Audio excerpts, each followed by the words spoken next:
আল্লাহ কেন নারীকে মাটি থেকে সৃষ্টি করেননি? কেন নারীকে পুরুষের পাঁজরের হাড় থেকে তৈরি করা হয়েছে? নারীকে যেই পুরুষের পাঁজরের হাড় থেকে সৃষ্টি করা হয়েছে তার সাথেই কি তার বিয়ে হবে? আমরা কি সকলেই মাটি থেকে তৈরি, নাকি কেবল আদম আলাইহিস সালাম মাটি থেকে তৈরি? আজকের ভিডিওটি খুব তথ্যবহুল, তাই ভিডিওটি শেষ পর্যন্ত দেখুন। আশা করি অনেক অজানা বিষয় জানতে পারবেন। আল্লাহ পবিত্র কোরআনে ইরশাদ করেছেন, নিশ্চয়ই আমি মানুষকে কালো ও ঠনঠনে শুকনো মাটি দিয়ে তৈরি করেছি। একটি বর্ণনা মতে যখন আল্লাহ তাআলা হযরত আদম আলাইহিস সালামকে সৃষ্টি করার ইচ্ছে করলেন, তখন আল্লাহ আজরাইল আলাইহিস সালামকে হুকুম করলেন পৃথিবী থেকে মাটি নিয়ে আসতে। তখন আজরাইল আলাইহিস সালাম এক মুঠো মাটি নিয়ে আল্লাহর দরবারে চলে যান। তার হাতে যে মাটি উঠে এসেছিল তার 7টি রং ছিল, সাথে বিভিন্ন ধরনের মাটি ছিল। সেই এক মুষ্টি মাটিতে সব ধরনের মাটি ছিল। এরপর আদম আলাইহিস সালামকে সৃষ্টি করার পরে তার পাঁজরের হাড় থেকে এক মহিলাকে সৃষ্টি করেন, যিনি হলেন বিবি হাওয়া আলাইহিস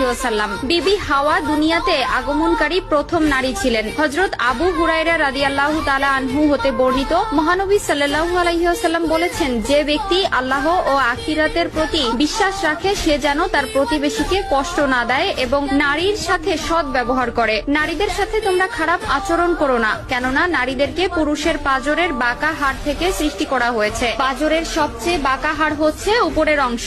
একে সোজা করার চেষ্টা করলে ভেঙে যাবে এবং যেমন